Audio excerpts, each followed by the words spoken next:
முதல் பட்சமாய் ஆண்டவருடைய சித்தம் என்னதுன்னு சொன்னா உங்கள் ஆவி ஆத்மா சரீரத்தை முழுமையாய் அர்ப்பணிப்பது தேவ சித்தமா இருக்கிறது. அவன் சொல்லுங்களேன், உங்க ஆவி ஆத்மா சரீரத்தை எந்த மனுஷன் அர்ப்பணிக்கிறானோ இயற்கைக்கு அப்பாற்பட்ட காரியங்கள் உங்களுக்கும் எனக்கும் தேவன் செய்வதற்கு தேவன் ஆயத்தமா இருப்பதற்காக நான் ஆண்டவரை ஸ்தோத்திரிக்கிறேன். நாம சொல்லுங்களேன், கர்த்தரை ஸ்தோத்திரம். நம்முடைய அவைகளை நாம் அர்ப்பணிக்கப்பட வேண்டும், நம்முடைய இருதயத்தை நாம் அர்ப்பணிக்கப்பட வேண்டும், நம் சிந்தனைகளை நாம் அர்ப்பணிக்கப்பட வேண்டும். இன்றைய காலகட்டங்களிலே நாம் சபைக்கு 10 வருஷம் 5 வருஷம் 20 வருஷமாய் சபைக்கு வந்து கொண்டிருக்கிறோம். ஆனாலும் அர்ப்பணிக்கப்படாத இருக்கிற பாத்திரங்கள், அர்ப்பணிக்கப்படாத இருக்கிற பாத்திரங்கள். பரிசுத்த வேதாகமத்திலே மோசே தன்னை அர்ப்பணித்தான். இரவு பகலுமா புசியாமல் குடியாமல் தேவ சமூகத்திலே அவன் தன்னை அர்ப்பணித்தது நிமித்தமாக யாரிடத்தில் பேசப்படவில்லை, தேவன் மோசேயிடத்தில் பேசினார். யாருக்கு செய்யப்படும் அற்புதத்தை அதிசயத்தை கர்த்தர் மோசே கொண்டு தேவன் செயல்பட்டார். இன்றைக்கு வாழ்க்கையில் நீங்கள் தேவ சமூகத்துக்குள்ள ஆவி ஆத்மா சரீரத்தை ஜீவ பலியை நீங்கள் அர்ப்பணித்தீங்கன்னா நான் சொல்ற இயற்கைக்கு அப்பாற்பட்ட காரியங்களை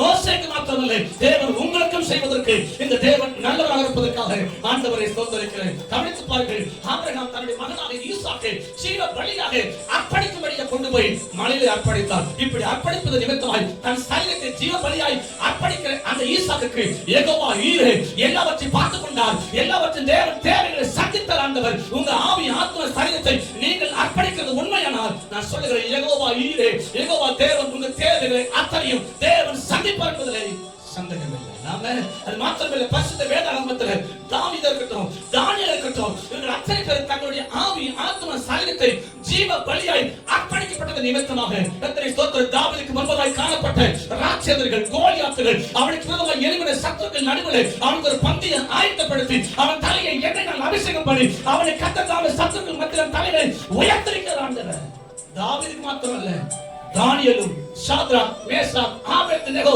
இவர்களுடைய வாழ்க்கையில் விசேஷமாய் தங்கள் சரீரங்களை ஜீவ பலியாய் அர்ப்பணித்தது நிமித்தமாய் நான் சொல்றேன், இந்த 4 பேர்கள் நடுவுல குறிப்பாக சாத்ராக் மேஷாக் ஆபேத்நேகோ தானியேல் நடுவுல நடந்த சம்பவத்தை பார்க்கிறோம். ஒரு தேவ தூதனை கர்த்தர் அனுப்பி தீயும் தண்ணீரை கடந்தார்கள். அவர்கள் அக்கினியில போட்டார்கள். அதாவது அக்கினியில போடப்பட்டிருந்த கூட சேதம் இல்லாதபடி தேவன் அவர்களை பாதுகாத்து நடத்துகிற நோக்கம் தெரியுமா? அவர்களுக்குள்ளே அவர்கள் ஆவி ஆத்மா சரீரத்தை கர்த்தருக்கு அர்ப்பணித்தது நிமித்தமாக அவர்களை தீயிலே வெந்து போகாதபடிக்கு தீயிலே கருகி போகக்கூடாதபடி ஆண்டவர் தாமே பாதுகாத்தார். ஆண்டவர் நான் இப்படி சொல்லுகிறேன், உங்கள் ஆவி ஆத்ம சரீரத்தை ஜீவ பலியாக நீங்க அர்ப்பணிக்கப்படும் போது இயற்கைக்கு அப்பாற்பட்ட காரியத்தை கர்த்தர் உங்களுக்கும் எனக்கும் செய்வதற்கு இந்த தேவன் நல்லவராக இருப்பதற்காக ஆண்டவரை ஸ்தோத்திரிக்கிறேன்.